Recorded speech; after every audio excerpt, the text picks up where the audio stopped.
All right, we're going to do a little bit of chord work here. If you don't know music theory, it's okay. I'm going to show you some differences between different ways to play chords in Studio One. Let's just bring in presence. I always like to start from scratch so you guys can follow along with me. And let's just bring in just a full piano. There we go. And I'm going to play it on my MIDI controller, but you don't have to. You could draw it in if you want.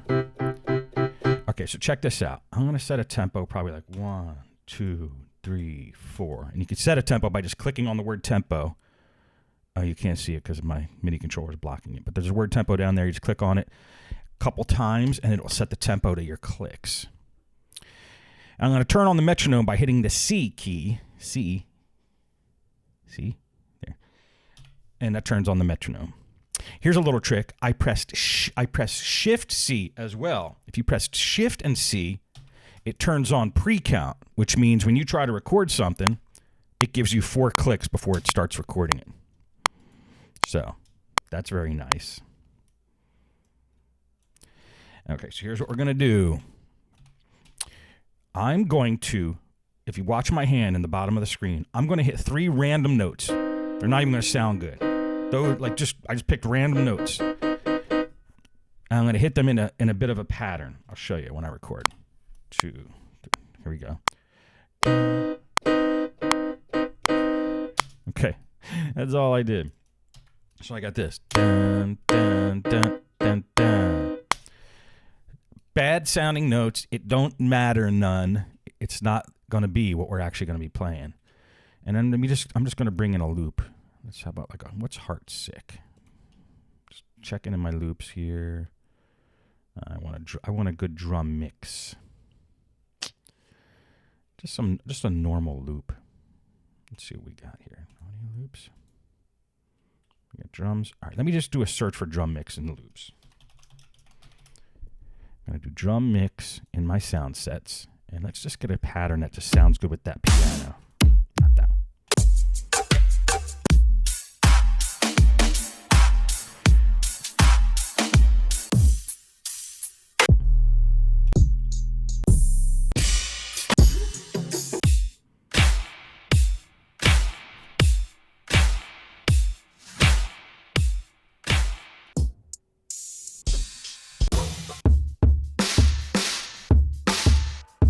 Actually, none of these really fit. Let's just see how this was.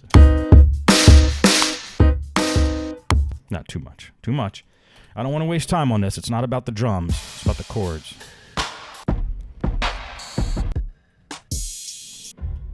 Come on. Where's something good?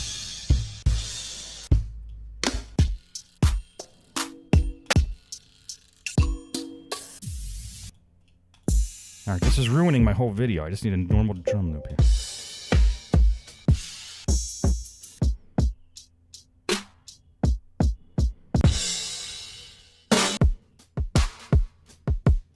Just bring that one in for now. Cool. All right, so we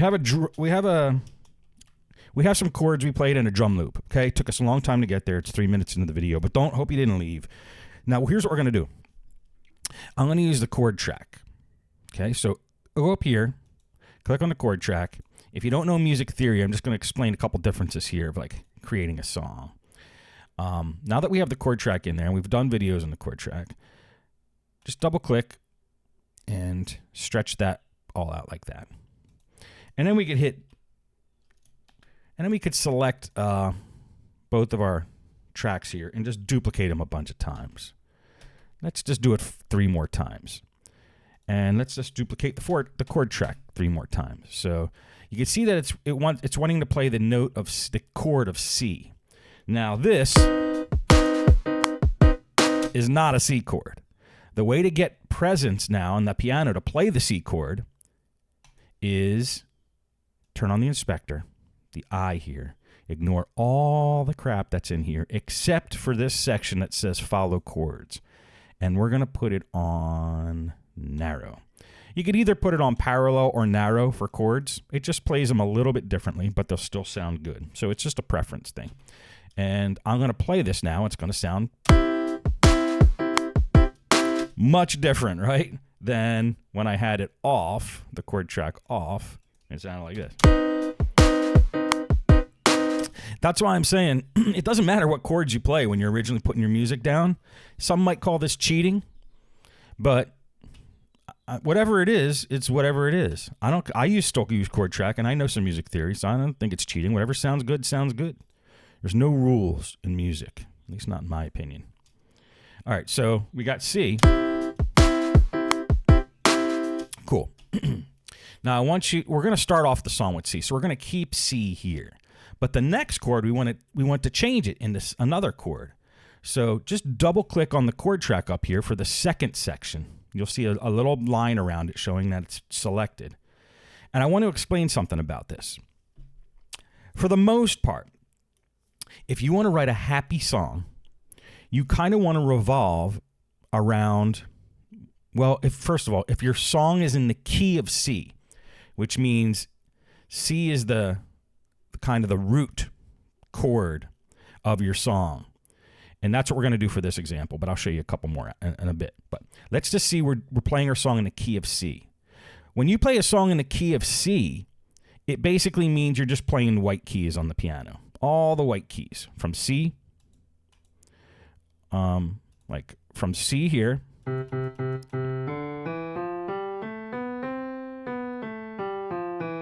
That's what a key is. When you say I'm playing in the key of something, it's the 8 notes that make up most of the chords of that song. So in the key of C,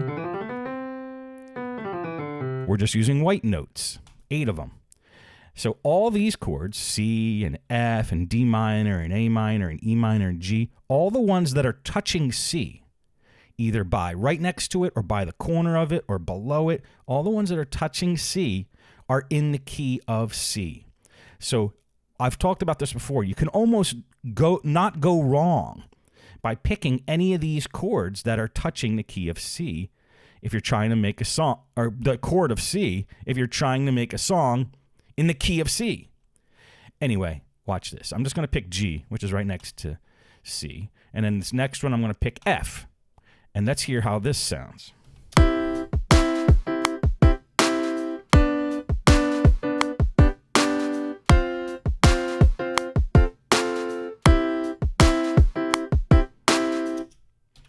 It's pretty happy, right? That's what I wanted to get to in this. Well, let me just put some reverb on so the piano sounds a little nicer. That's what I wanted to get to in this video. If you're playing a song in a certain key, like the key of C, you can keep your song happy by playing chords that touch directly to that chord. Like, see how F is right butting up next against it? G's butting up next against it. These guys are hitting it from a corner. A minor's hitting it from below. E minor's hitting it from a corner. These ones that are touching next to it are typically the happy chords. And as long as you kind of always end up on C or start on C and then maybe end up on C, you're going to have a happy song when you're playing like this, these two, and then chuck in a couple of these here and there, but you always kind of end on C. It's going to be happy. Like, watch. I'll start on C, right here, C, and then go to G, which is right next to it, very happy, and then hit A minor, which is a little more sad, but then go back to C, or no, let's go to F, which is right next to C, and then go, oops, this is supposed to be C. So C, and then G, which is right next to C, and then A minor, which is under a little sadder, but not too sad, and then F, which is right next to C. They're buddies, friends, happy. You're going to hear this. It's going to be a little less happy when it gets to the A minor, but it's still going to be a happy song. So let's go like this.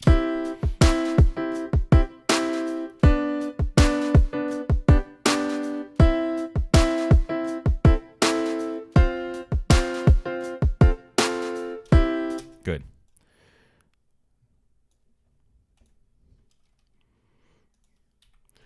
There's a little extra note I put in there by accident when I was playing. Right there. That little guy. Let's take him out of there because I think he was messing up the mix. All right, so you heard that song. Very happy song. What I want to show you now is if we now start, instead of C, start on A minor, which is right below C, it makes the song a little more sad. Check this out.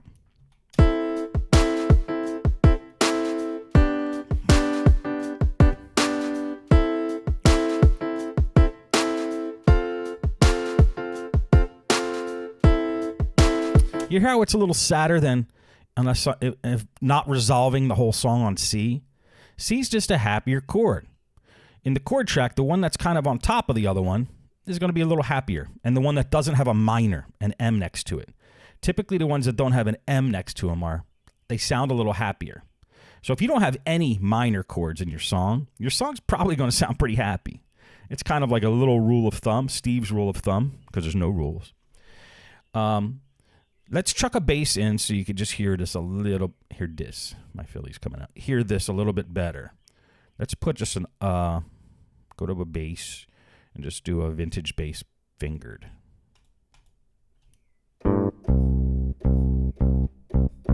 So I'm just going to play that real quick. 2, 3, 4. 2, 3, 4.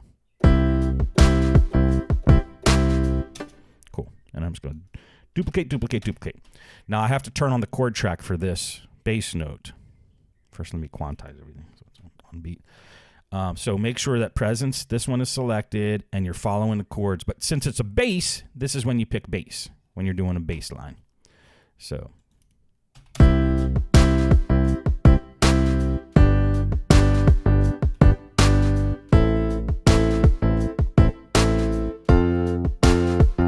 So you're pretty happy. Now let's bring this to an A minor, and maybe this to a D minor, and maybe this to an E minor, and then to an F. Now listen how the sadness is going to change a little bit.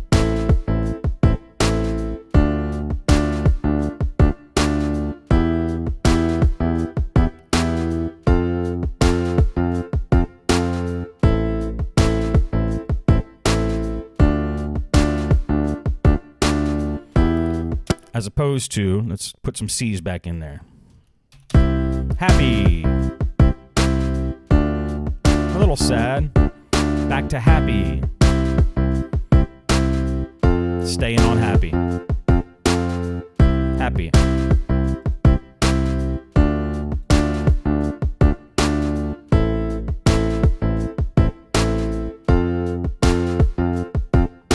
Sad.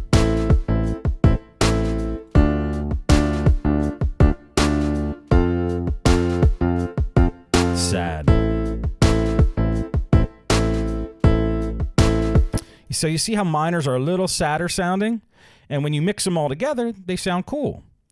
Now, do we have to do something in the key of C? No. Like if I wanted to play something in the key of G, I would start here and then just pick the chords that revolve around G.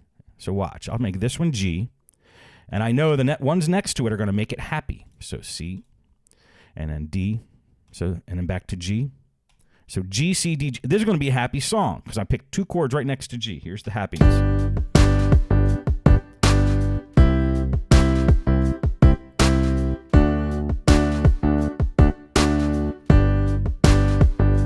Now you remember how to make it a little sadder? Why don't we start the song off on E minor, which is right under G. And now all the chords are going to revolve around E minor as our kind of like things where everything resolves to E minor. Like maybe I'll go to A minor and then make this one a G and then go this one a B minor. And let's see how that sounds. It's going to be a little sadder.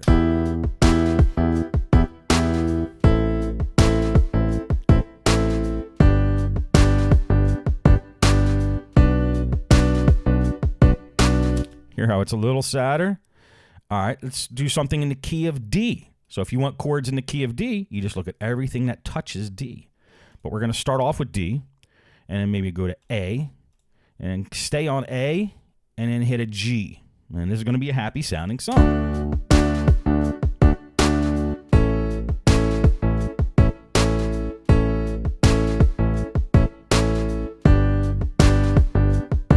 All right, how do we make it a little sadder? Hit a B minor, which is right under D. Go to A, and maybe, A, G, and then back to B minor. Let's see how this sounds now. Sad.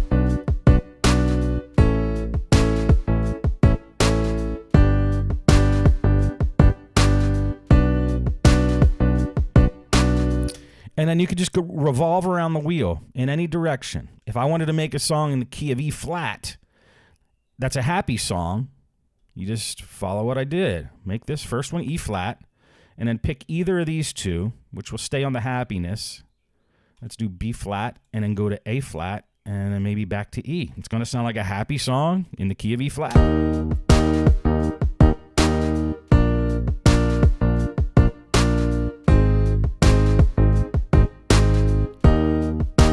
All right, last thing before we end off.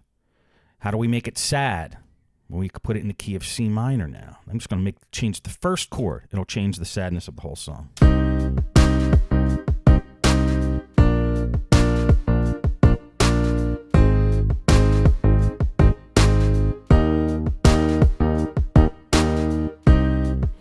All right, so I hope you get where I'm going with this. Sorry it took me so long to get those drums rolling. The chord selector is great for adjusting what chords fits in your song and the happiness of the song. You could kind of use, like, as a guide, the ones that don't have minor next to them tend to be happier chords when they're played in a certain way. Like if you have a song in a certain key, like F, you know it's going to stay happy if you hit a C next to it or a B flat. If you go all the way over here, it might sound interesting, but it's not going to sound, it might sound a little weird. These are the chords that have the same notes in them as the key of that song. So it's a safe bet, a very pop music bet, to just whenever you pick the key of a song, say I'm going to play my song in the key of C, know that all the chords that are touching C will sound appropriate, I guess, or agreeable in the song. Any chords that are on the outsides here might sound interesting and make your song sound original, but they're not going to sound as poppy, as common as these guys. So that's just a quick way to use the chord selector. Actually, it wasn't quick. This turned into a 20-minute video. I thought this was going to be a 2-minute video. Quick way, long way to make your chords sound or your songs sound happy or sad. All right, see ya.